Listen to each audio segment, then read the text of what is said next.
How's it going, folks? This is Aaron the Pedantic, and today we're going to talk about what happened last night in AD&D.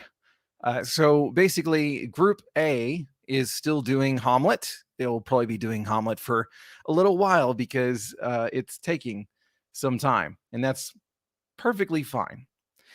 So the current situation is they are assisting Elmo in trying to locate his brother, who has been kidnapped at this point by bandits, presumably. And so Elmo took them over to this Moathouse, and they had a very unfortunate skirmish in the last session where they had their retainer Spugnoise slain by killer frogs, giant killer frogs, not regular killer frogs, because those are actually not very big. But in this case, so Spugnoise kicked the bucket. And this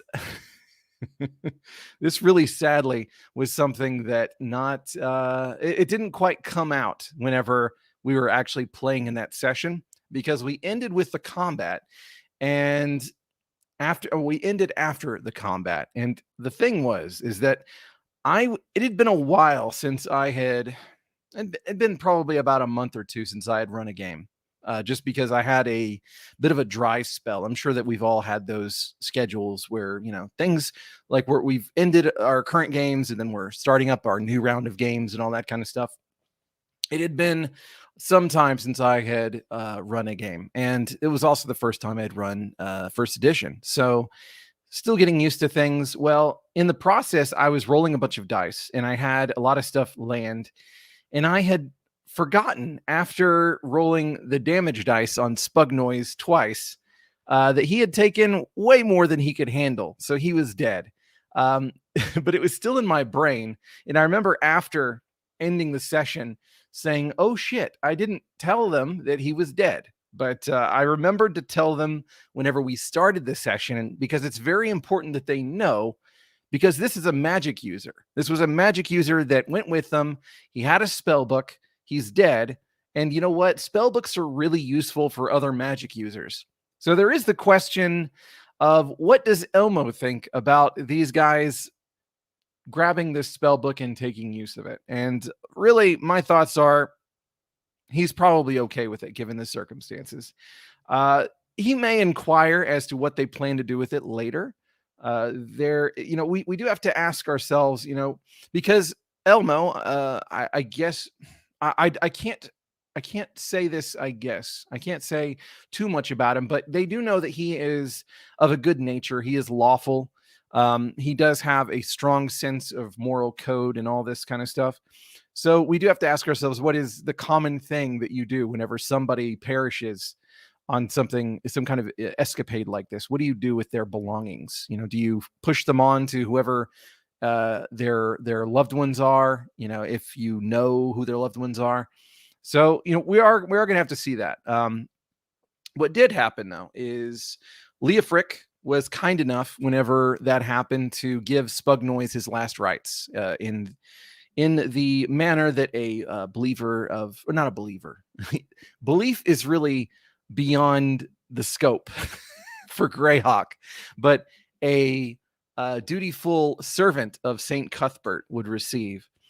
So basically a good bunk on the head. And this was something that Elmo had to express his appreciation for. At this point, though, what you're looking at is the art that is for the Moathouse. This is the kind of a not really an isometric perspective, but kind of a, it's a view. It's a view that somebody, perhaps if they had scaled a giant tree or something like that, they might be able to see. And this gives you a really good idea of what the Moathouse's layout is, at least, in some capacity. Now, this is kind of funny because I learned this the backwards way. Whenever I looked at the Moathouse as somebody trying to get an understanding of the layout so that I could, correctly adjudicate everything, I couldn't help but feel like, what, this Moathouse looks really familiar, and I can't quite place where I know it from. And then whenever I thought, okay, so we have a drawbridge that is kind of perilous to be crossed. We have that leading into a courtyard, and we have a courtyard that has some places you can go from there. We've got all this rubble, all these things, torn down that are traversable but kind of dangerous. And immediately I was like, wait a minute, this is Sailors on the Starless Sea. I mean, it's not a rip off. Sailors didn't rip it off, but it clearly has a very similar external layout that it's making use of, which kind of begs the question, which is the better module? And I really don't think that I'm prepared to touch that with a 10-foot pole, because I feel like that is that is dangerous territory. No matter how you go, you're either going to upset the DCC fanboys, which I don't think that they're the kind to be that upset, but definitely the people that are absolutely in love with T1. I feel like they might be a little bit slighted if I said that I love Sailors on the Starless Sea more. Is it going to be a cheap cop out to just say that I like them both in their own way? There's a lot more going on in Sailors on the Starless Sea, but yeah, that's a whole other discussion. But let's just say that I was happy with the familiarity, because it made me feel a lot more at home with the layout.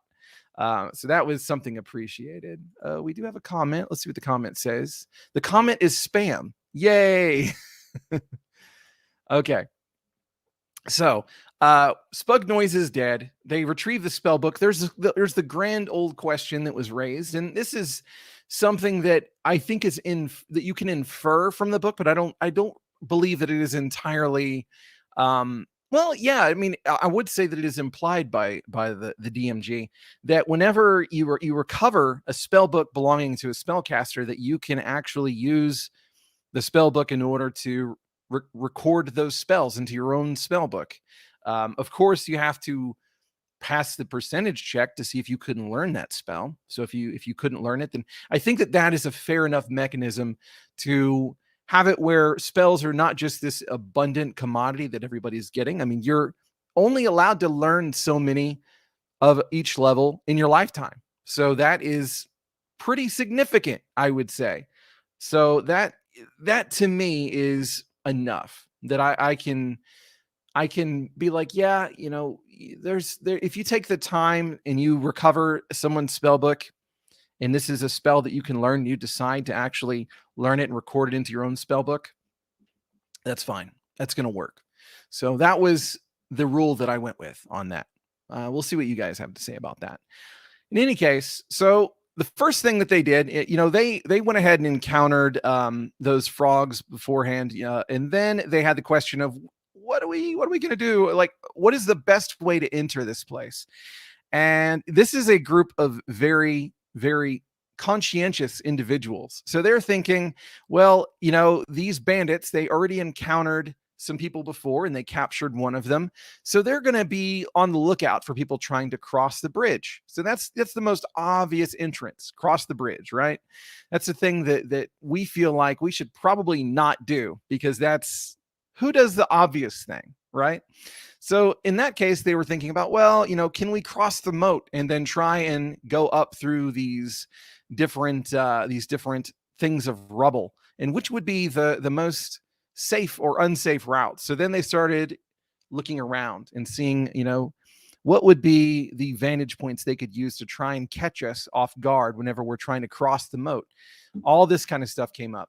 Ultimately, they decided that they were going to have their thief try and climb, basically swim over and climb into that tower right there. And the ranger, Beak, was going to actually cross the bridge quite bravely and try and go around from the other end, see if he could enter from the other end, and whatever's inside there, if they're worried about it, they could catch off guard in a pincer attack. That was the plan. The rest were to basically lag behind, making sure that they weren't going to bulk up and cross the drawbridge at the same time, which the players don't know this, or didn't know this. They probably will now if they listen to this.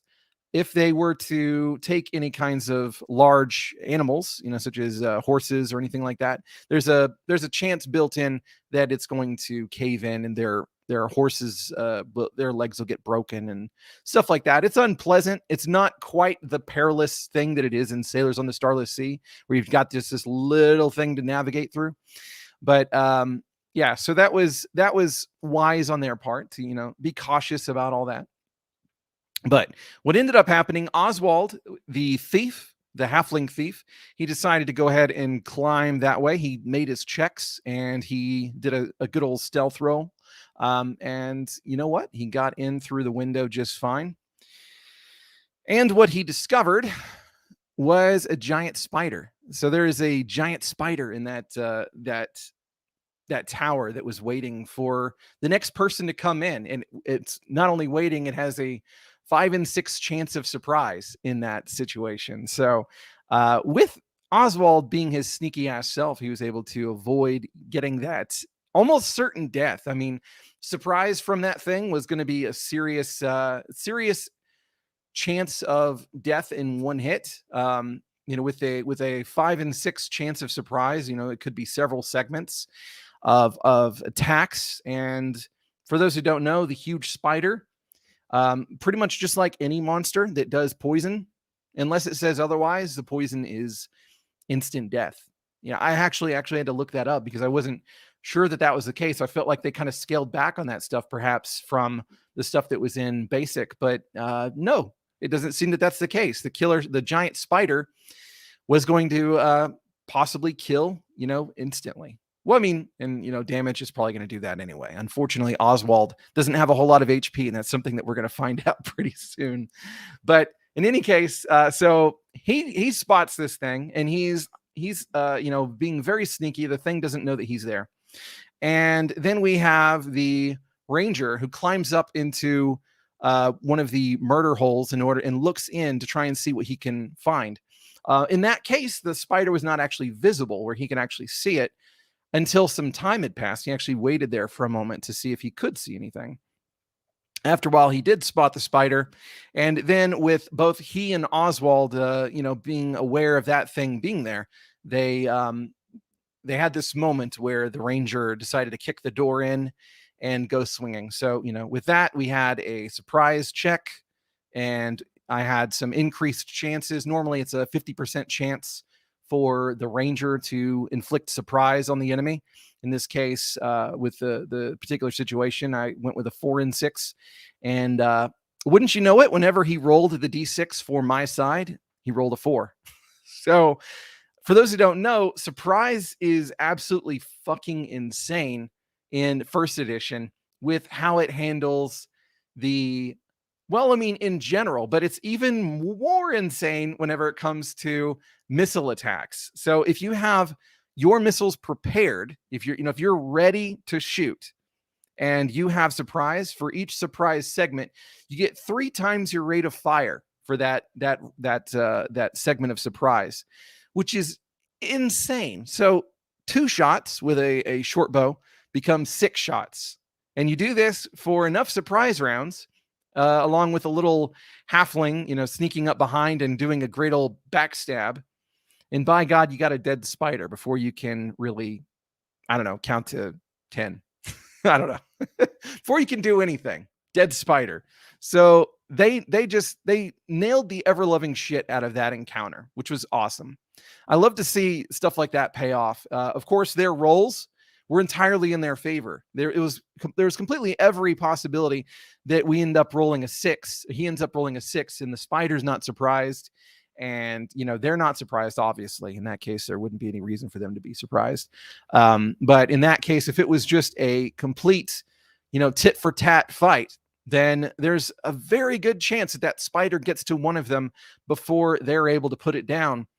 It bites them once and they're dead. So you have to think about how easily things could have gone the other way. So all I had to roll is a 5 or a 6. And that's a 33% chance that fight would have gone a complete different way. And that's remarkable. I mean, that just tells you the kind of game you're dealing with. First edition does not take prisoners in a lot of ways. So what did they find? Well, they found some treasure in there, which was nice for them, because for those who don't know, the last session they ended with a grand total of 44 experience points for each character. And the only reason that they even made it that high was because they found an amethyst of great quality. They really, it was really going to be pretty disappointing otherwise. And that was with them slaying a whole bunch of giant frogs. So we're going to talk about experience at the end of this. And I will be getting to more comments. Don't you worry. But in any case, so I fucked up. So this is, I have a feeling that this series for a good while, and maybe forever, is going to be me putting into record where I fucked up, just so people can be like, yeah, it's one of two things. Either it's okay for a DM to fuck up, or number two, Aaron's a bad DM, or both. Who knows? We'll see. So far, they're not complaining, but I did fuck up. So they were inquiring as to this ledge that the giant spider was obviously nesting out of. And it was a ledge that you can't reach by going up the stairs because the stairs have collapsed and there's a bunch of rubble. And that's where they actually found some treasure, was in this rubble. But they said, hey, we want to check out this ledge. And Oswald decided to climb up there. And I said that the ledge was about 15 feet up, which is, not any great height or anything like that. Well, Oswald did his climbing check and he rolled something abominably high, which means failure. Actually, I say abominably high. He rolled a 74. I believe it was a 74, and his climbing skill was at a 70. And I was actually going to rule that this particular, climb was going to be a little bit more difficult. So he was going to have some negative modifiers for it, some things to make it a little bit more difficult, just because the walls are very slick. There's not a whole lot of, holds and things like that. So he falls, and my my silly brain thinks, okay, well, he fell. It's a 15-foot climb, so that means that's 1d6 points of damage, right? That's what my ruling was. And so he takes 1d6 points of damage. He rolls it. He rolls a 5. Well, he has 4 hit points total, and so this puts him to -1. One of the rules that I was using was that basically you get up to your con bonus for your hit die in negative HP before you are just dead, basically. So this is not exactly 1E as written, but it is something that's, it's only going to give you as much as a -3. You can get to -3 and still bleed out. Otherwise, if you land at 0, you can bleed out over time. But if you land at -1 or anything lower, you're instantly dead. That's how it's written. So this is a little bit more forgiving, which I kind of like. I like it to have a little more leeway, but not anything that's too forgiving. In this case, both ways, he dies because he does not have the constitution to support that fall and all that kind of stuff. So, however, I forgot that whenever you fail those climbing checks, the default assumption is that you fell about halfway, which means that he would have only fallen about 7.5 feet, which means that his death from 7.5 foot fall after climbing is really, really stupid. So that has been redacted. That death did not happen. He did roll up another character, which was going to be his brother, basically. But that's going to be his backup. Yeah. To me, if I fuck up because there is a rule that I misinterpreted and it causes your death, and we find out that was my wrongful interpretation that caused the death, then yeah, it's I'm going to redact it because I think it's stupid for me to stand by it just because that's what I said at the time. I am God, that kind of thing. I want you to earn your deaths. In this case, it wasn't really earned. The risk wasn't really there. I'm climbing 15 feet high, and I'm someone who's pretty good at climbing. And add insult to injury with that, his allies were all nearby him and in a place where they could easily catch him. So really, there's no point for there to be a death there. So that's whenever it happened, I was like, my gut says this is very, very stupid. So Oswald lives. Lesson learned.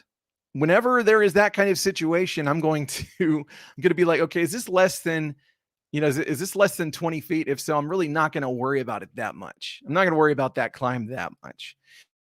So, yeah, that they managed to find something up there. So what they did after the very poor climbing check was they used cheerleader pyramids in order to get somebody up there, because they have people that are 6 feet tall, and they were strong enough, because a lot of them have 15 strength or so, to just kind of pyramid on top of each other and get somebody up there. So they did that, and Beak was able to climb up there and retrieve a bejeweled dagger worth quite a bit of coin, which I'm sure was a sight for sore eyes, especially after everything that they had gone through so far. They also found an ivory box and some coins and things like that. After much contemplation, they decided to open the ivory box. You're kind of worried about traps, even though it wasn't trapped, but it was good for them to think about it. They found a parchment inside that talks about how they are hearing these weird growling noises under the stairs. This was another lesson for me, and that is to write out what these things say explicitly, if at all possible, because in this case, I described it very poorly, and they're like, so was this a note to self? And I was like, yeah, I mean, it was a diary. So I should have been like, okay, you got entries. Here's the latest entry. Here's what it says. And then it would have sounded a lot more legitimate. There could have been some verisimilitude lost at that point. So again, another thing. I usually am better about that. I don't know why I fell flat on that, but yeah, so that is something that happened. So next, if you'll look on this portrait that you see, which, by the way, I love that they included this in T1. Just having this view makes it so much easier to look at the map from above and be able to put it into perspective what this looks like. So I really love that this is here. Well, after that, they said, well, again, this is a group that doesn't really like going in the front entrance. They're like, well, we have these steps that clearly go somewhere, but that's the most obvious route. We don't want to do the most obvious route. So instead, because they have had such success with their cheerleader pyramiding, they decided to do the same thing with those windows you can see on the eastern side. So you see those 4 windows on the eastern side. They decided to see if Beak could be hoisted up there and have a look inside. Now, there is some light peering in, at least the way that I foresee the situation. That may be mistaken on my part, but I believe that there's some holes and things like that where there's some light that's peeking in those areas. And obviously, because there are windows, there's light peeking in on the side where the players were on. But they hoisted him up there, and the first one that they checked was the one on the far right. And in that case, the first thing that he saw was a giant snake. So they're holding him up on with a leg on each shield. So they have 2 guys holding shields up over their heads, and they're holding him up on that for him to use as a platform to launch arrows at this snake. And so basically they were able to get off a round of shots. And from that point, Beak drops down, and they retreat some and take some more shots as this snake slithers down and starts heading in their direction. It is an enormous snake. Again, they don't know this, but this thing bites. Actually, I want to say that this one bites and instant death. I'm pretty damn sure. I'm going to double check just to be 100% sure for anybody who might be taking this off of what I'm saying. And let's see. I'm questioning myself. I know that the spider was, and I'm pretty sure that this one was too. While I'm looking, let me look at comments real quick. Let's see what we got. We got greetings from Me Man the Gamer. How's it going? Squirrel Hermit says, heyo. Yield Geek says a very famous image. Yield Geek says, Beak, did the player get the name from pre-generated characters in G1 to 3 against the Giants by chance? I'm not sure where he got the name. We'll have to ask him. He probably will watch the video and maybe he can comment on that. And Squirrel says, it's on the edge of your seat experience via BX and first edition AD&D. That's fantastic. Yeah. That's one of the things I absolutely love about the surprise system in AD&D, even if it is absolutely bonkers. On the other hand, it is on the edge of your seat. And really, even without the AD&D surprise thing, just the save versus death, just the you live or you die based off of this roll, is edge on your seat action, and it's intense, and I love it. Okay. So let's see. We have our snake. Okay. In this one, so the giant snake, I was 50% positive that it was either instant death or it is actually just extra damage, but it still hurts like a bitch. So it would have been not good to be bitten by this thing. And I think in that moment, I may have mistakenly thought it was an instant death. I thought it was another thing that was just additional poison damage. But in any case, so they take their shots. They kind of scatter and move western towards the center of the courtyard. This thing is slithering in their direction. It has about one round before it can get to them, because it can move about 120 feet, which, it's perfectly legitimate for it to close in on them within that range. So they have basically one round to try and get this thing before there's a possibility that somebody's going to take a serious blow. And with all of these dudes, I mean, it is, in this case, at this point, we have 8 player characters and 1 NPC along, with all of them doing their thing, and not having to worry about accidentally hitting any of your allies or anything like that. It just so happens that the very last projectile throw, which was Leofric throwing his hammer at this thing's face, happened to be the finishing blow. And when I say finishing blow, I mean by like 1 or 2 points. The thing had, I want to say 24 hit points, and I think that he dealt 25. So, there was a 25th. So beyond there, it could have been anyone's game. Again, it came down to the wire in that situation. And that thing it had a pretty good chance of hitting most of them. Leofric, maybe not, because Leofric is a cleric. He's wearing pretty decent armor. There's a decent chance that it might have missed. But in any case, so they took down the giant snake. One of the things that the players have really wanted to do is try and cut out the sacks of poisonous creatures and try and see what they can do with them. I love anything that involves eviscerating monsters and making use out of them. So whenever they asked about this, I said, "You're a ranger. Give me a percentile." So, of course, this was him already saying, "Can I harvest it?" So it's not me volunteering it, saying, "Hey, yeah, you do this." No. So the percentile roll was a 3. And I was like, dude, as far as I'm concerned, you cut the whole thing out, and it's got a whole sack full of poison that you can make use of. However, because there was the question of, can I coat my blade in it? I had to remind him, this is Greyhawk. This is 1st edition. Using poison in this manner is really the realm of assassins. So that's not something that your ranger is going to do. That's quite explicitly the opposite.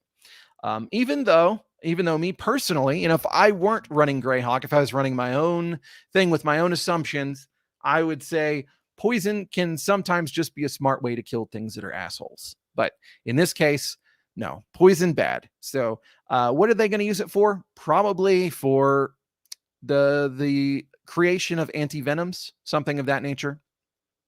So they did that. They crawled back up in there, and they started checking the rest of the rooms. Oswald did a listening at doors check on the door on the right-hand side and heard some noises that basically he heard some flapping of wings, but I also included some noises that sound like, but which unfortunately sounded like rats. And then somebody kind of once I mentioned the flapping, they were like, "Oh, it's the rats of the sky." So, yeah, they decided we're not too worried about bats. Bats are probably not going to open the door and come out, and attack us from behind. Let's move on. So they moved on. Leofric, after some contemplation, after they couldn't really tell, what was on the other side of the next door, Leofric quite bravely decided to go ahead and open the thing, and he was attacked. Not really. There were a few little rats that scurried out, and retrieved a bastard sword that was sitting against the wall. So by this point, I had already made several random encounter checks. And if you're using the random encounter checks as they're written in T1, basically it's a 1 in 12 chance every turn. So it's more frequent, less common than what I would do a lot of times with my BX stuff. I would just do a 1 in 6 every 2 turns. But in any case, I actually kept rolling encounters, but every time I rolled on the chart to see what it was always a noise. So they heard scraping noises, there were footsteps, things like that. Due to the timing with the footsteps, I didn't even mention the footsteps. I was like, I mean, y'all are stepping around, so of course you're gonna hear footsteps.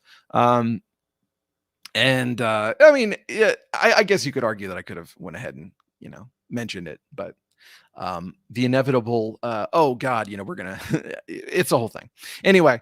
So at this point, nothing has encountered them. They have been the ones doing the encountering.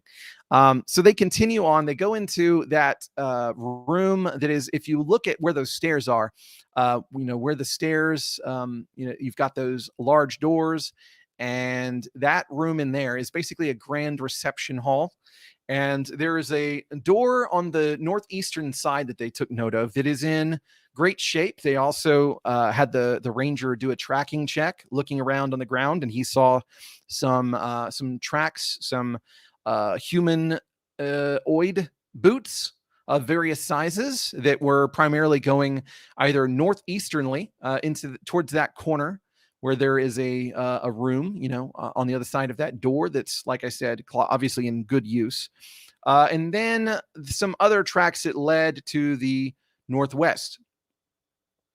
What he didn't find any animal tracks or anything like that, which, had he rolled a little bit better, he probably would have. But basically, there was a little something for him to be worried about in that direction. They decided to go ahead and check that direction out first, as they went northwesternly. So basically, there's an area that they can go through. It's a little passage in the wall.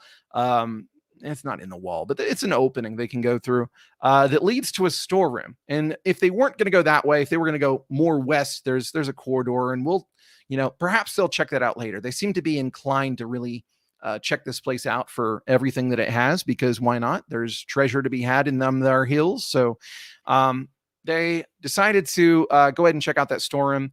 And so Oswald and the ranger, Beak, were heading in that direction, doing their sneakiness and failing miserably, unfortunately. And they just happened to go face to face with just a whole squad of giant rats. And there are a lot of them, but fortunately, guess who was in front? Oswald. Guess what Oswald did after fighting the giant frogs? He took a frog leg. Actually, I think he took a few. And so what does he do? He throws the frog leg to these rats. I mean, great dungeoneering. If you have a monster that might be hungry or might want gold, drop some shit, if you don't want to fight it right now. And in this case, what does the module say? The module says quite explicitly, these things are starving and they just want to eat. They are so hungry, dude. Like just let them eat. Well, unfortunately, a lot of times that means eat adventurers. But in this case, they threw the giant frog leg at the rats. And I have pet rats. I know how rats function. If there is easy food, they are going to go for it.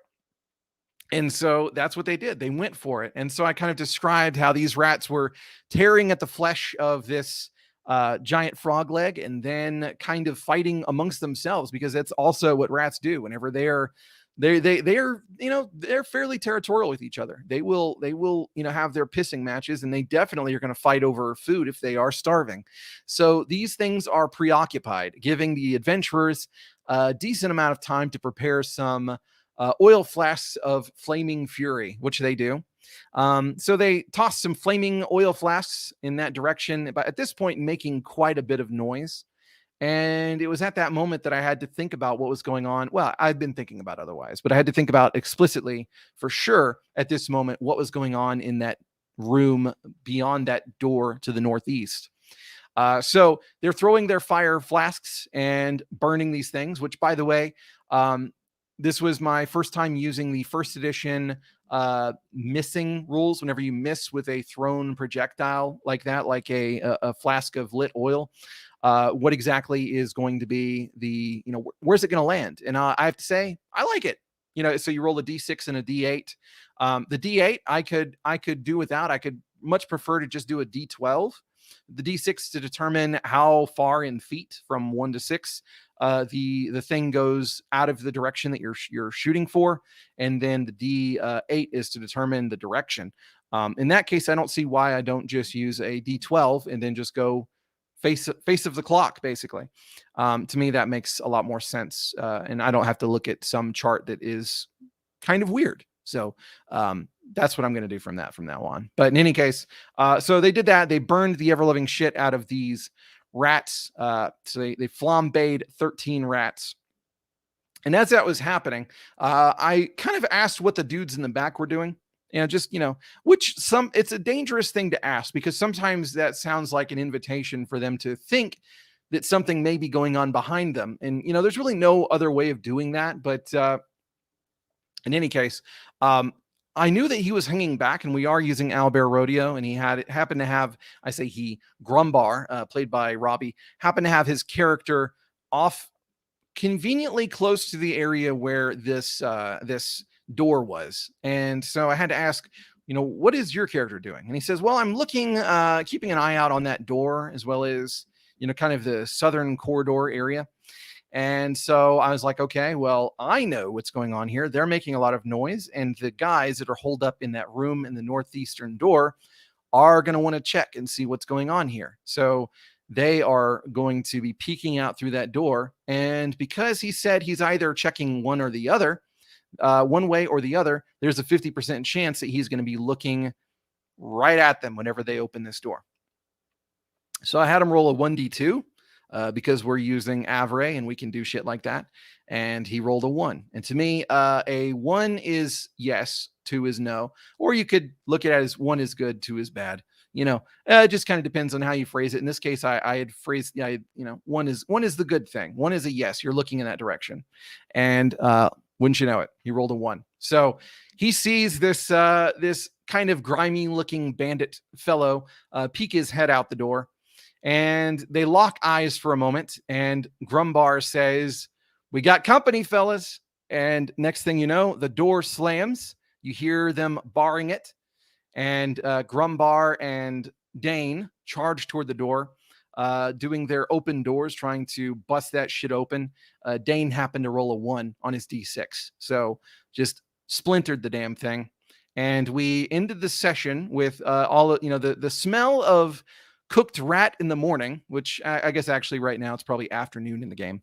It's about 1 p.m. now.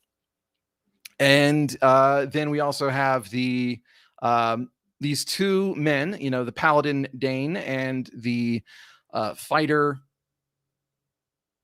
I think he is just a fighter, Grumbar, the half orc, staring down 8 bandits, their leader, and a bound and gagged Otis. And Otis is indeed a character from the official module. I just kind of made sure that he existed and I put him somewhere. So that's all I did with him. Otis being the brother of Elmo. My brother gave me this, that one. So their quarry has been located. They are staring down a lot of enemies, and there are rules in there for how that's supposed to be interpreted. How's that supposed to play out? So now I'm going to go into a little bit of DM shit that the players don't know, but it's okay if they know now. Basically, for anybody who's going to run this, one of the things that you look at is that there is a 50% chance whenever the player characters are heading toward the Moathouse that there are 2 lookouts that are waiting to see if anybody shows up. And if anybody shows up, then they go off and they alert the rest of the group. And depending on how strong their force looks is going to change what the plan is for the rest of the group.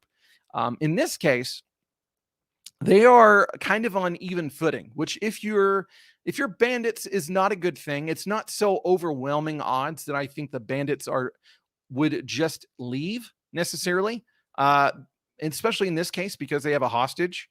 The way that I conceived of this going down was that the player characters were going to either make a lot of noise, and then there would be a chance for these people to investigate and see that they're there, and then come up with a plan, ambush them, something of that nature.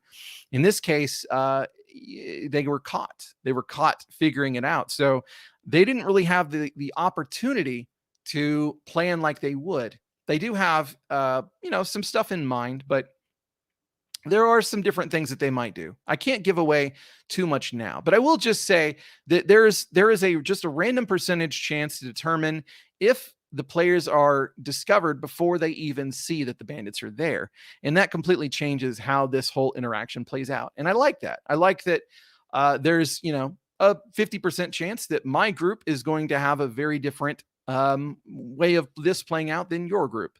Your group may never even see the bandits because they might be completely gone. So it's going to be interesting. There's pretty good number of bad guys. There's a pretty good number of good guys. There is perhaps a chance for parlay, depending on how they want to do this. Bandits typically, they don't want to die for no reason. They are humans usually. Sometimes they're not, but they're sentient creatures. And if there's nothing to be gained, then why fight? Basically, that's, they're going to be pragmatic for the most part. So there is a chance that this may have some kind of decent way of playing out, but really it's going to depend greatly on what the players decide to do next. So I'm really looking forward to seeing how that's going to happen. What else? Okay, so feedback from the players. This is something I'm really trying to drive in, is just trying to see what can they tell me about ways that I can make things run better. One of the things that they said was that they feel like they would benefit from a caller. So we weren't using a caller, but before we had 7 players in this group, which is quite a few. Now we have 8 because Eric was able to make it this time. So we have pretty much a full ass party. And from my end, and this is something that I feel like people should really take consideration. From my end, in the DM's chair, it didn't feel like it was too terribly chaotic. I could tell that there were moments they were kind of struggling to say, what are we gonna do, guys? Are we gonna do this? Are we gonna do that? And that can be kind of dangerous because they can get just stuck in this analysis paralysis, and the game kind of drags. And then so I'm sitting here rolling random encounters because they're just taking too long. And that can be frustrating for the players. In this case, I didn't quite get the feeling that it was at that point. I could tell that they were struggling, and that there were players that were stepping forward and saying, I'm going to risk my character so that we get some momentum here. But it feels like they're wanting to do a caller system. So we're going to try that out next time. We're going to say, is anybody interested in being the caller? And then I'll kind of put them down and, do a random roll, and we'll stick with a caller for a session and just do that for a while and see how that goes. Other than that, they also said that Owlbear Rodeo really seemed to help out. And I agree. Whenever we were running our combats, being able to completely visualize everybody's positioning, being able to draw on the grids, very, very rudimentary, but just being able to put on there what exactly this the setup was, rather than it not having full on decked out maps or anything like that that were fighting on those kinds of situations, but just being able to be like, you're here, so when they're clashing with you, then you need to worry about possibly shooting this ally if you're going to shoot at them, that kind of thing. It worked out better. So as much as I do appreciate theater of the mind, especially with my BX games, grids help. They do help. So that is something we're probably going to keep doing. The other thing, after they finish this session with all of the treasure and everything, so tentatively they have earned 250 total experience after 2 sessions. I say tentatively because there is always a chance that they lose treasure or something like that, or that somebody dies and then it gets split a little bit differently. In which case I'll just have to recalculate it. But, theoretically, they don't actually get the treasure XP until they get out and, get back to civilization with it. But I'm still kind of tentatively letting them accrue their XP for now. It might change. maybe in the future I'll keep that to I'll keep the XP to myself until they get out of the place. That's probably a better way of handling it. Whenever I was doing the Old School Essentials public game, at the end of every session, everybody was back in town. It's just how, we never end the session in a dungeon. This is the second session that we've ended in this dungeon wilderness area, and it's just probably not going to play like that. We only have about 3.5 hours usually to play, so there's just going to be the expectation that we're going to end in the middle of dungeons, and so yeah, the XP is just going to have to wait, for calculation. So, but that does raise the question. After 2 sessions, a lot of them are not even 1/10 of the way that they need to get to their next level, which kind of tells you the kind of pace that we're looking at, and this is after this time a pretty decent haul. They found a lot of treasure. They killed a lot of tough things. It was a good session, very productive, but even so, with all of the different characters involved, the haul is just not that substantial. It's not, it's going to take them a while to level up, and that's just from levels 1 to 2. And that's only going to become a bigger thing unless they find more and more giant heaps of treasure. So it just tells you this is going to be a very slow game as far as your level progression goes. And I don't know how strictly I'm going to abide by the way it's written. I'm wanting to give it a try, but I may speed it up slightly. Never going to be anything intense, and I'm still going to use training rules and all that kind of stuff. I still intend on doing all that, but I am at least going to be thinking about that because I'm not in any hurry. I'm not in any hurry to see them all level up, but at the same time, if it just takes absolutely forever, then that might be kind of discouraging. And they're older players. I don't know how long they're all going to want to stick to this game, so it's just something for me to think about. In any case, that's all I got as far as that goes. So now I'm just going to kind of talk to the comments, see what's going on with him. All right, what do we got? Let's see here. Oh, geez, venom extraction. Yeah. So I mean, to me, it's fun. It's a fun little thing for them to be able to make use of that stuff that they pry off of these dead monsters' bodies, especially considering, to me, a ranger should have some kind of knowledge of how this works. Maybe a druid, something like that, but I don't. I could see a druid possibly, but a ranger definitely, especially because they need to worry about people getting bitten by things, and so maybe them knowing how to extract this venom so that they can have it made into an anti-venom, and keeping anti-venoms handy might be something that they would be about. That's just my personal thoughts. You got to think about somebody who's just living out in the wilderness. What would they be looking like? OGGM says, "You killed me, Aaron. Boo." I don't know if you saw the stuff that I mentioned in the earlier in the video, but or in in our Greyhawk chat on the Discord, but basically I fucked up there. So to me, Oswald is still alive.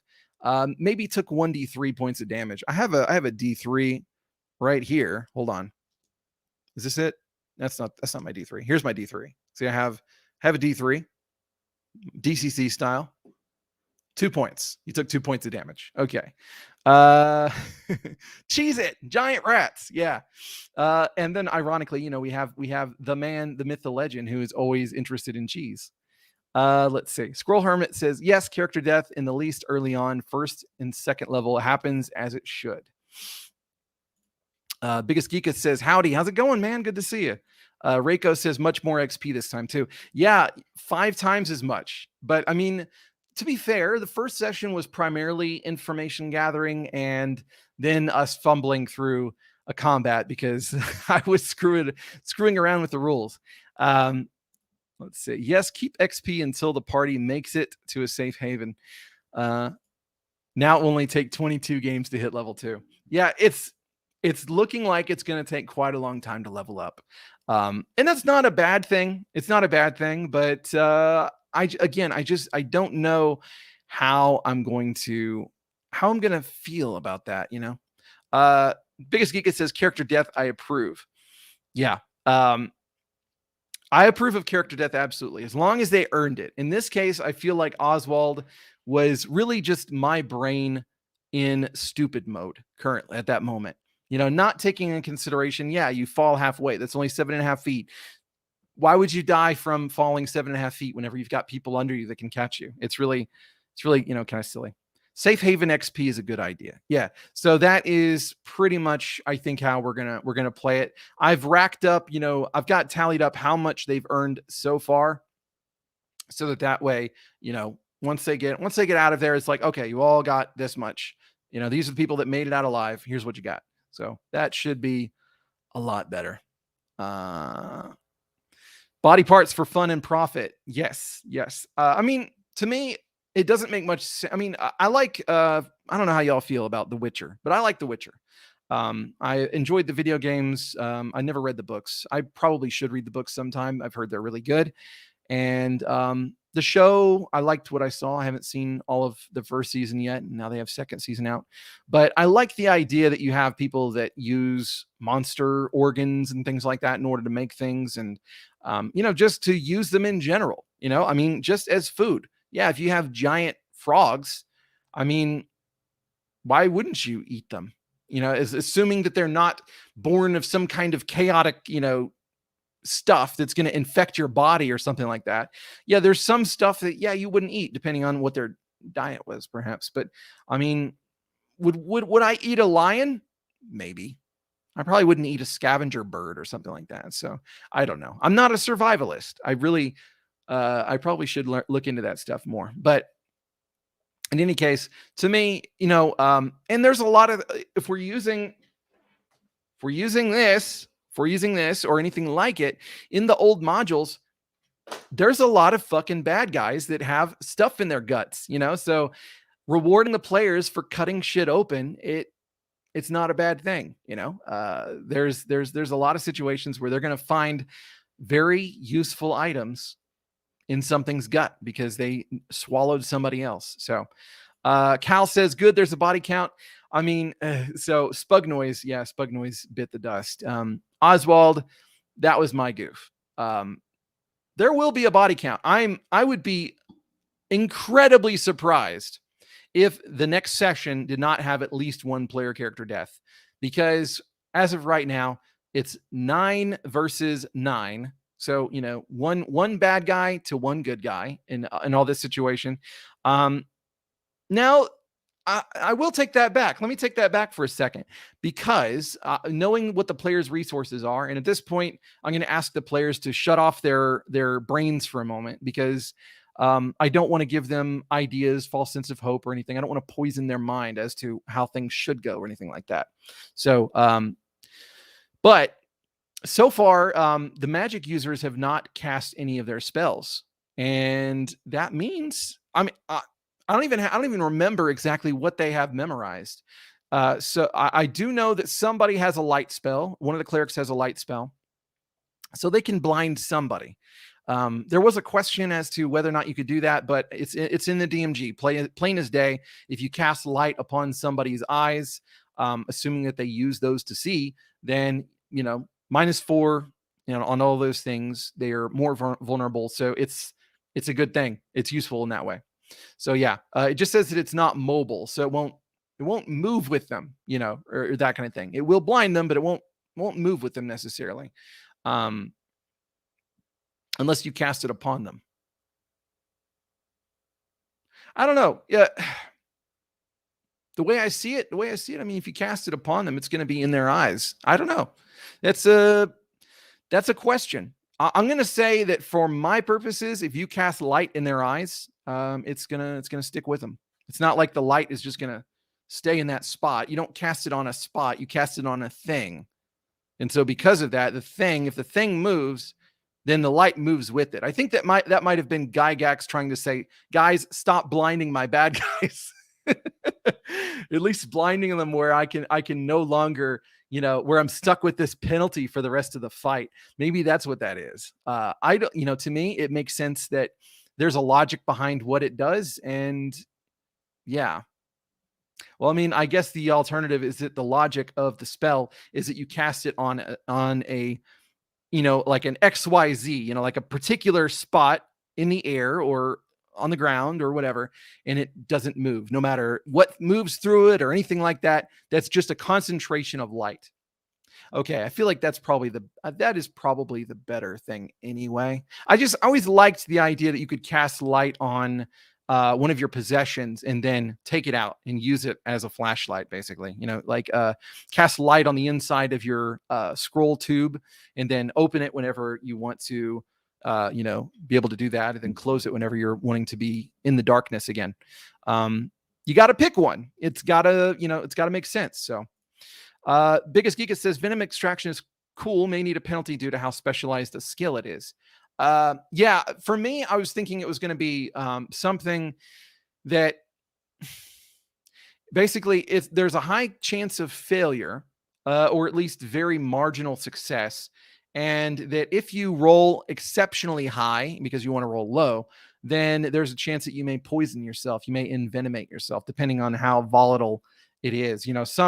Some things, they need to be ingested, they need to be injected. Some, like just contact with them, can lead to bad situations. So have a D6. Yeah, you could have a D6, but guess what, boy? Look at that. Look at that. It's just a D3, courtesy of my DCC dice set. I mean, look at this. And again, every time I use this, I have to send a thank you to my friend Trey, who played DCC with me and was kindly enough to give me I'm going to pick them up, but there's a whole lot of dice here.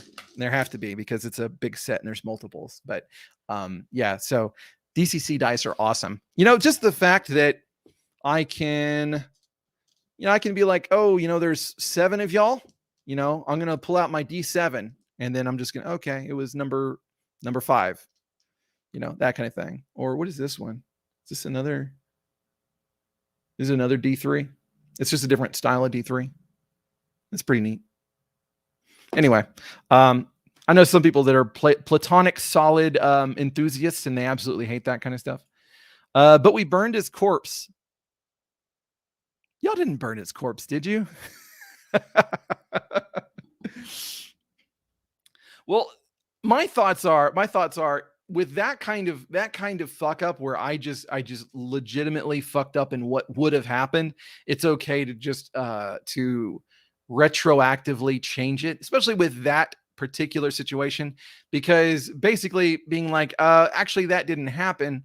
It doesn't really change anything other than now we swapped one halfling for the other one that's a little bit more attractive and a little bit less beefy. So, okay. Witcher is fun stuff. Yeah, Witcher is fun stuff. The fools need to hire some retainers.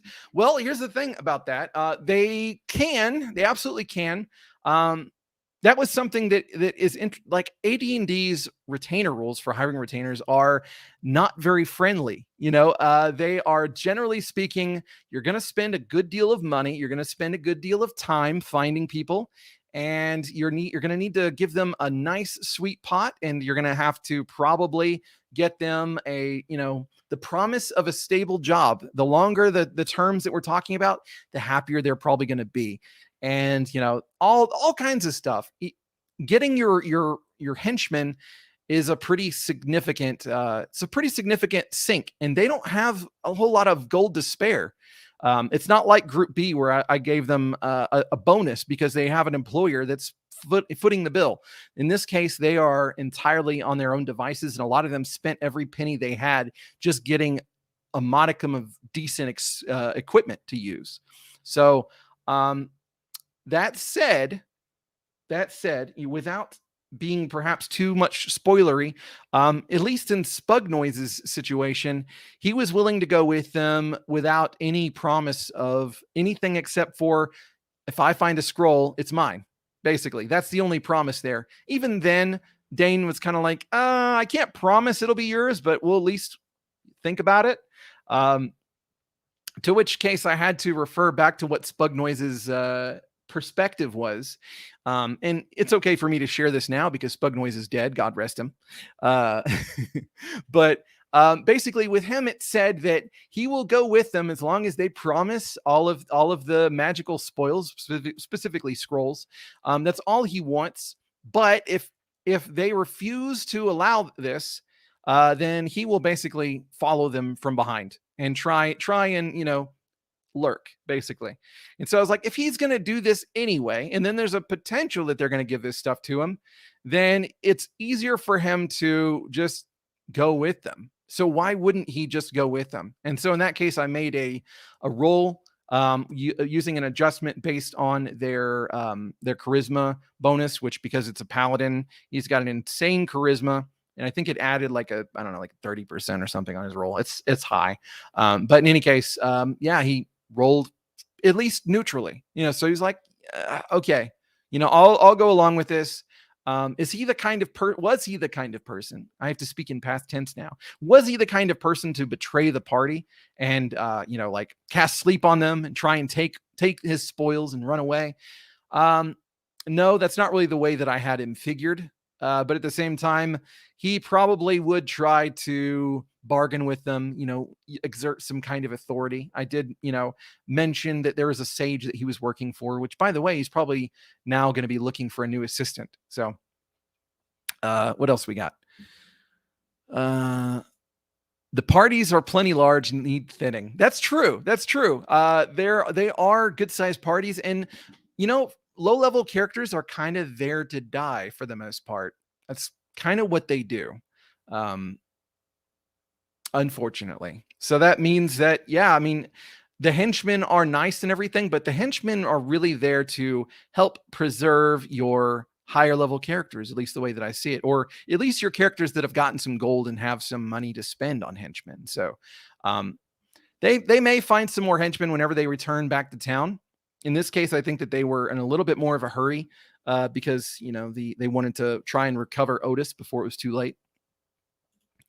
Cal says, I have gold to spare, but can you give it to them is the question.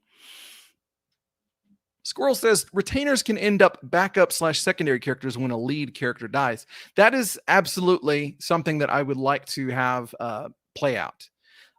So that is... yeah, that is something that's going to be in the back burner. A lot of these characters that say, I'll go with you for this or that, because they're not being formally hired, it's just for an expedition basis, I don't see them as belonging to a particular character. And especially the ones like Spug Noise that had a full-time job, that they were just like, well, I'm going to go off and do this thing real quick.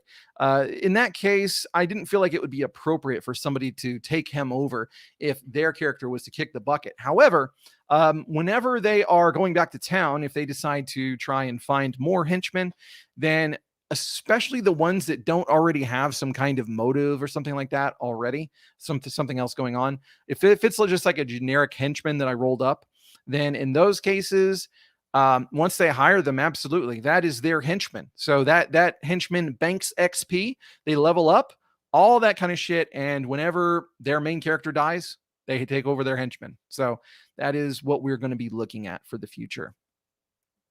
Let's say we stand upon the bones of those brave, foolish, those other brave, foolish. I suppose that's what he means. Biggest Geeka says, have the great rest of your stream. Well, that is the end of it. I actually have some other stuff I have to do, but this evening at 7:30 p.m. Central Time, I will have Venger.